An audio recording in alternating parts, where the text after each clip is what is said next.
Assalamualaikum warahmatullahi wabarakatuh. Saya Ridho Yuda Ramadan, peserta Latsar Gelombang 2 Angkatan 43 dari kelompok 3. Pada kesempatan kali ini saya akan melakukan sesi tanya jawab tentang review film budaya yang berjudul Cahaya dari Timur, Beta Maluku dan Laskar Pelangi bersama dengan anggota kelompok saya. Yang pertama adalah Mas Rahmat Iqbal Prayoga dari Rutan kelas 2B Magetan. Selamat sore Mas Iqbal. Selamat sore Mas. Mohon izin, apakah suara saya terdengar jelas? Ya Mas, sudah terdengar jelas. Siap, terima kasih. Selanjutnya dengan Mas Rega Jaya Pratama dari Rutan kelas 2B Keraksaan. Selamat sore Mas Rega. Selamat sore Mas. Apakah suara saya terdengar jelas? Siap Mas, suara sampean terdengar jelas. Siap, terima kasih Mas. Langsung saja untuk review film dari Laskar Pelangi dan Cahaya dari Timur Beta Maluku. Singkat cerita, yang pertama adalah film Laskar Pelangi. Sebuah film drama Indonesia tahun 2008 yang disutradarai oleh Rizri Riza dan skenario yang ditulis oleh Salman Aristo. Berdasarkan novel berjudul sama karya Andrea Hirata, film Laskar Pelangi ini telah mencetak rekor film Indonesia terlaris sepanjang masa dengan 4,6 juta penonton. Yang kedua adalah film Cahaya dari Timur Beta Maluku. Film ini rilis tahun 2014 yang dibintangi oleh Chico Jericho dan diangkat dari kisah nyata. Langsung saja ke pertanyaan pertama saya tujukan kepada teman saya Mas Rega. Pertanyaan pertama, Siap, Mas. apa bentuk keanekaragaman yang ada di dalam film Cahaya dari Timur? Bisa dijelaskan, Mas? Terima kasih. Baik, terima kasih atas pertanyaan Mas. Menurut saya, film dari Cahaya dari Timur itu kan ada masalah utama.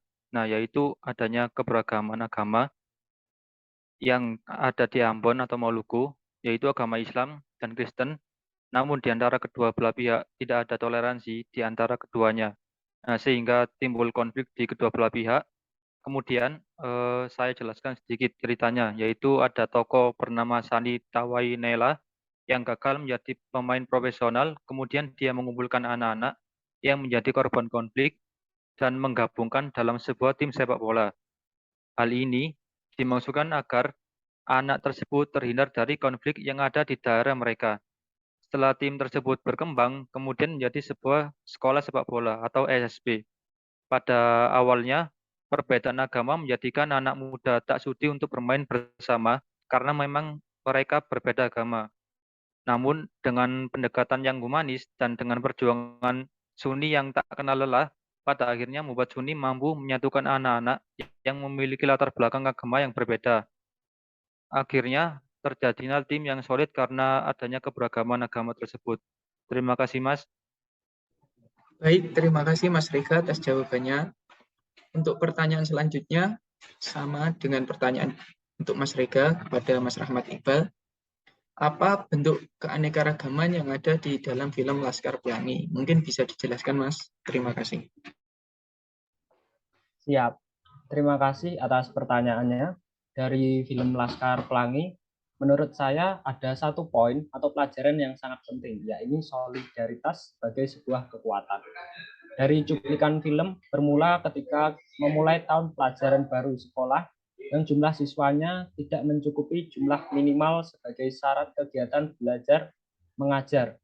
Hampir saja kegiatan belajar mengajar tidak jadi berlangsung karena kekurangan siswa. Namun di titik-titik terakhir muncul sosok Harun dengan kekurangannya dapat menyelamatkan semua siswa hingga bisa belajar di tahun pelajaran baru. Diceritakan siswa di SD Muhammadiyah Ganteng itu membaur dalam keberagaman, yakni ada yang Melayu dan juga Tionghoa yang diwakili oleh sosok Agiong dan kawan-kawan termasuk Agiong di dalamnya berada di antara guru-guru yang hebat. Salah satunya yaitu Ibu Muslimah yang diperankan oleh Cut Mini. Siswa yang berjumlah 10 orang di tengah kekurangan sarana dan juga prasarana sekolah tapi bisa berprestasi yang membanggakan orang tua dan juga guru mereka. Meskipun di gedung sekolah yang sudah reot, namun dikarenakan semangat, mereka selalu bersatu, saling memberikan dukungan, sehingga bisa berprestasi mengalahkan siswa dari sekolah yang lebih lengkap dan juga mewah. Jadi pada intinya, prestasi dapat diraih dari tekad dan semangat yang kuat, serta menjunjung rasa solidaritas dan kerjasama. Sekian, terima kasih. Terima kasih Mas Iqbal atas jawabannya. Selanjutnya pertanyaan untuk Mas Rega ya Mas. Dari film Iya, yang Mas. sudah Mas tonton adalah Cahaya dari Timur. Untuk film itu bagaimana Mas strategi membangun harmoni dalam perbedaan yang ada di film tersebut? Monggo Mas. Baik, terima kasih atas pertanyaan yang diberikan. Menurut saya, di film Cahaya dari Timur tersebut, ada salah satu pemicu utama, yaitu adanya konflik antar umat beragama, yang dikarenakan karena toleransi antar umat beragama kurang strategi. Nah, pemecahan masalah tersebut yaitu yang pertama ada seorang aktor yang bernama Suni melakukan beberapa strategi. Yang pertama yaitu mereka mengajak antar warga Maluku untuk mengakui hak setiap orang. Kemudian yang kedua, mengajak untuk menghargai keyakinan orang lain, keyakinan antar umat beragama, dan yang ketiga ada ajakan untuk melakukan kegiatan perundingan untuk menghasilkan kesepakatan sehingga menghasilkan persatuan yang hangat dan menunjukkan kebersamaan serta hasil yang baik. Kemudian yang keempat yaitu dengan meningkatkan kekompakan. Hal tersebut bisa dilihat ketika Suni memasukkan 4 kriteria tersebut ke dalam sebuah acara pertandingan sepak bola dengan melibatkan warga Maluku dan juga anak-anak Maluku korban konflik antar umat beragama. Dari pertandingan tersebut menciptakan suatu kekompakan dan kebersamaan yang hasilnya sedikit demi sedikit bisa melunturkan konflik antar umat beragama sehingga terciptanya toleransi antar umat beragama kepada masyarakat Maluku. Dari situlah hasil baik mereka bisa mereka nikmati dan bisa mereka rasakan. Sekian, terima kasih Mas. Siap Mas, terima kasih atas jawabannya. Pertanyaan terakhir saya tujukan ke Mas Rahmat Iqbal ya Mas. Bagaimana Mas strategi membangun hubungan yang harmonis di dalam film Laskar Pelangi? Bisa dijelaskan Mas? Terima kasih. Menurut pandangan saya, strategi membangun harmoni di sini di dalam film Laskar Pelangi berbeda dengan di film yang sebelumnya, yaitu Cahaya dari Timur. Di mana kalau Cahaya dari Timur itu tidak adanya rasa menghargai antar perbedaan agama. Tetapi kalau di film Laskar Pelangi ini, film ini sudah menunjukkan bagaimana sikap saling menghargai antar sesama warga bangsa Indonesia yang multikultural. Hal ini bisa dilihat dari sekolah Islam SD Muhammadiyah yang mau menerima salah satu murid dari etnis Tionghoa dan beragama Konghucu untuk bersekolah di SD tersebut. Selain itu, pertemanan akrab para Laskar Pelangi tanpa memandang etnis dan agama juga ditujukan dalam film ini.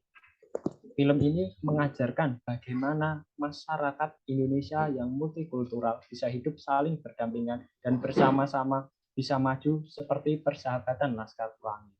Hal ini patut ditanamkan bagi pelajar Indonesia, bagaimana hidup saling menghargai, menghormati, meskipun berasal dari latar belakang agama, etnis yang berbeda. Selanjutnya, film ini juga menunjukkan bahwa kemiskinan bukan halangan untuk maju. Terlihat bahwa kemiskinan merupakan salah satu latar belakang dari anak-anak Laskar Pelangi, namun bukan menjadi halangan bagi mereka untuk mengejar cita-citanya. Sekian dari saya, terima kasih. Siap, terima kasih atas jawabannya Mas. Terima kasih Mas untuk teman-teman yang sudah meluangkan waktu untuk menjawab pertanyaan-pertanyaan yang saya berikan pada sesi kali ini. Bisa ditarik kesimpulan untuk review. Dapat dari sesi kali ini, kedua film ini sama-sama membahas keberagaman yang ada di Indonesia. Sehingga kita sebagai warga negara Indonesia harus bisa menerima perbedaan dan membentuk sebuah keharmonisan. Yang mana hal tersebut juga menjadi salah satu sifat ASN yang harus ditanamkan sehingga dapat menjadi ASN yang berakhlak. Pesan moral yang dapat diambil adalah sebagai warga negara yang hidup di negara multikultural, kita wajib untuk menghargai perbedaan dan saling toleransi, meskipun dengan latar belakang yang berbeda. Terima kasih Mas atas waktunya. Akhir kata mohon maaf. Wassalamualaikum warahmatullahi wabarakatuh. Waalaikumsalam Waalaikumsalam warahmatullahi warahmatullahi wabarakatuh. wabarakatuh. Terima kasih semuanya.